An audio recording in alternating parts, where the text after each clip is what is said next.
This episode is brought to you by State Farm. From your morning podcast to your afternoon playlist, State Farm knows you personalize your entire day, and that's why State Farm helps you personalize your insurance with the State Farm Personal Price Plan. It offers coverage options that help protect what you care about most at an affordable price just for you. Like a good neighbor, State Farm is there. Prices vary by state. Options selected by customer. Availability and eligibility may vary. This is Rob Long with Martini Shot for The Ankler. I've never really understood the idea behind celebrity endorsements. A few years ago, a breakfast cereal company hired an older and, to be brutally honest, a morbidly obese character actor to pitch their cereal as a healthy way to have breakfast. But healthy eating wasn't really something you'd naturally associate with that person. On the other hand, it must have worked because the campaign went on for years. But when certain characters in movies use a product, I got to admit, I found it can be hugely effective. I mean, here's how old I am. I remember as a young boy watching the James Bond movie Live and Let Die in the movie theater in 1973. And at one point, James Bond, played by the master of the arched eyebrow Roger Moore, checks the time and he looks at his wrist, but his watch is like just all black. It's dark. But then he presses a little button on the side and amazing, the watch lights up. The time is displayed in bright red LED digits. People in the audience, I swear, they gasped in delight. And I remember sitting there in that movie theater feeling like I had been zapped with 6,000 volts of the future. I need that, I said to myself. But of course, at some point I did get a digital watch. And it was just a watch. It wasn't happiness or anything. It didn't transform me into James Bond, I'm pretty sure. But then James Bond was already, by that time, something so huge and unreachable. I don't think I ever expected to, be James Bond because I had a digital watch. But when Wilford Brimley, that's who that character actor was, Wilford Brimley, when he told us to eat oatmeal, I think a lot of us felt like, sure, okay, fine. I look better than Wilford Brimley right now, so I may as well give oatmeal a shot. Didn't work that way with James Bond. The order, in case you're wondering, goes like this: Daniel Craig, Sean Connery, Roger Moore, Pierce Brosnan, George Lazenby, and finally Timothy Dalton. And I don't really have to specify what exactly I'm ordering here, do I? I'm ordering James Bonds in my favorite order.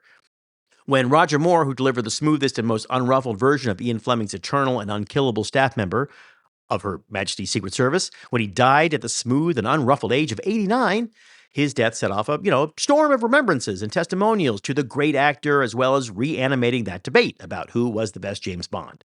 It's happening again now that Daniel Craig is hanging up his Walther PPK.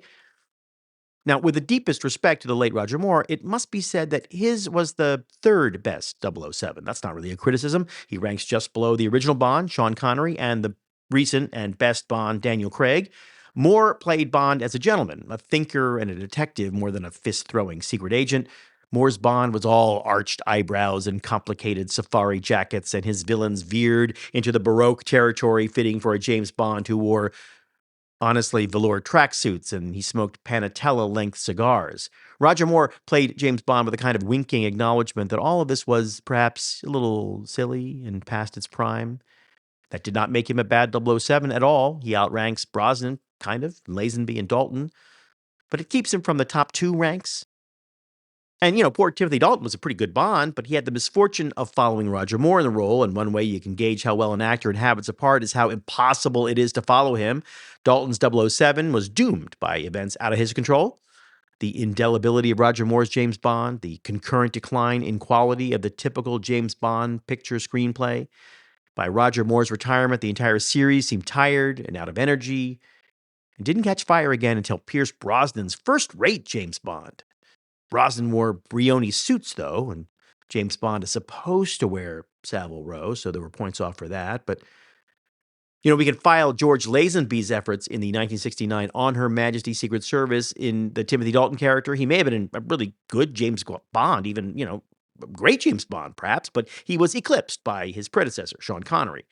In fact, his performance was sort of lackluster enough that the producers returned to Sean Connery for the next installment of the series, Diamonds Are Forever, and to his credit, Lazenby's 007 managed to do something that no other Bond has ever managed to do, and that is to wear a kilt and make it look dashing.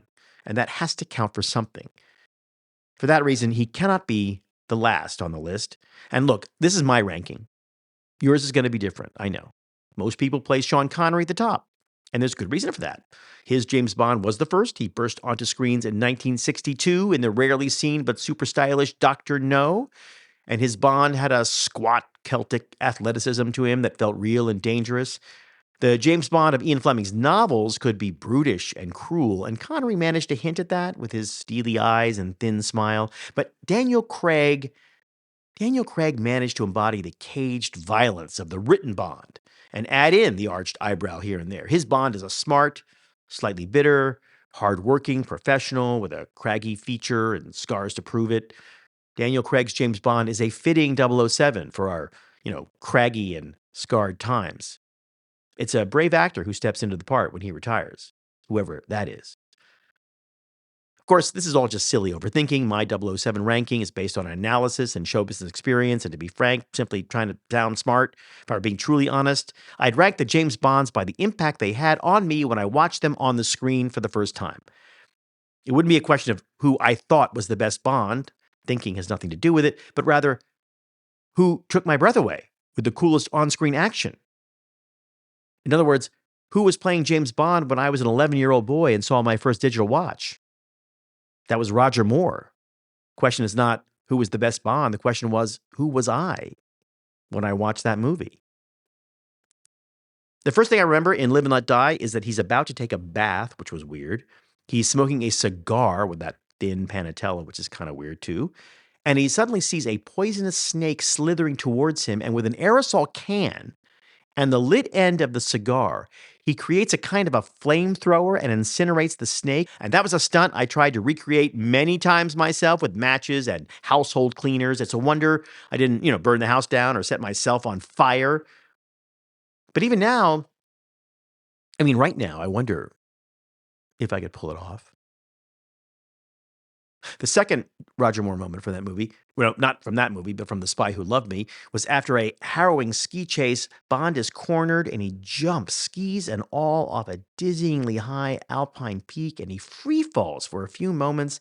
And just when we think he might fall to his death, he won't, of course, but still, an enormous parachute, which we did not know he had, billows out. Emblazoned with an enormous Union Jack. The movie theater audience goes crazy. I went crazy. So that's why I think that Roger Moore was the best Bond of all. And I thought of all of this recently when I read the news that the creative control of James Bond, which seems to have been in the hands of one or two people for as long as anyone can remember, the wonderfully named Albert Cubby Broccoli and his daughter Barbara Broccoli, they controlled the world of James Bond, and therefore the world of the James Bond imagination. And my desire for a digital watch, the Union Jack parachute, the makeshift flamethrower. All of that has now been transferred to an entity that isn't just two people, but a subsidiary of MGM and Amazon. But the Broccoli's were the dictators of everything Bond. They were autocratic, they were hard to push around, maybe even a little impossible to work with. That's what I heard. But it was they who picked the next one. They who decided which products he'd sport, which bad guys he'd kill, which ladies he'd fix with his James Bond look, and who would end up in bed or dead or both. And I did some math. I adjusted for inflation, and the James Bond movies have made about $22 billion since 1962, when the series began with Dr. No, which is really hard to find now because it's kind of racist. But let's say all in. Let's just, back of the envelope, with extra stuff added and ad revenue and whatnot, that the whole James Bond juggernaut made about $25 billion over 63 years, and that is nearly $400 million a year.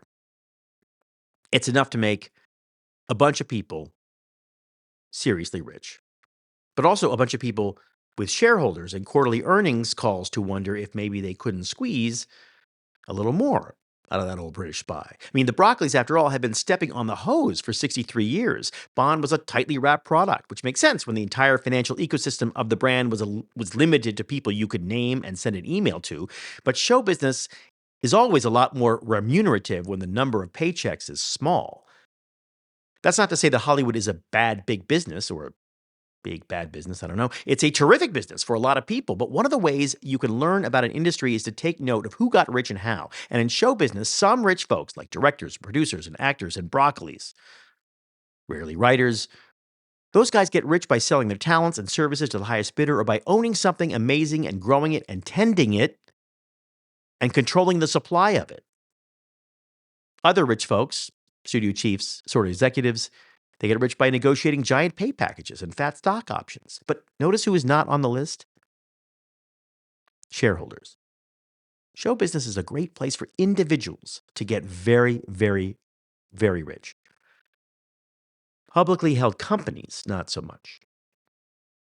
So now that James Bond is owned by a holding company, an odd partnership between the Broccoli Originals and Amazon, the ability of the owners and controllers to have weird preferences or idiosyncratic timetables or just be plain ornery and hard to work with, well, that's all gone.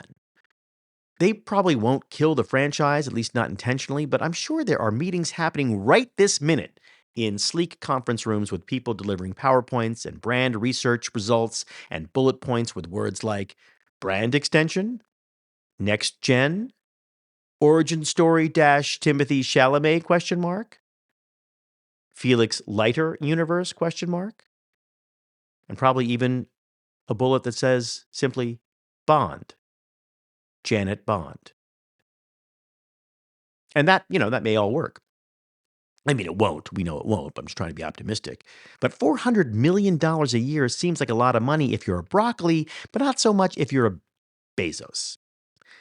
And if you can treat the business and the James Bond universe with a little more rationality and efficiency, it's hard to see that as a bad thing or a mistake. In fact, in a lot of ways, you're sort of obligated by fiduciary responsibility to turn the whole thing upside down and shake every last dime out of that Anderson and Shepard suit. Except show business is a terrific business as long as you remember that the irrational, idiosyncratic, and infuriating people, like I'm told Barbara Broccoli, are actually doing something really valuable. They are holding the line. They're managing scarcity. They're keeping production numbers down, tending their small gardens so that it kicks off $400 million a year over 63 years, even during the Lazenby years and the Dalton years and the years where Roger Moore's corset was visible underneath his shirt and the hairpiece was eerily motionless, even when he was jumping out of a helicopter, which nobody noticed because his digital watch was so cool.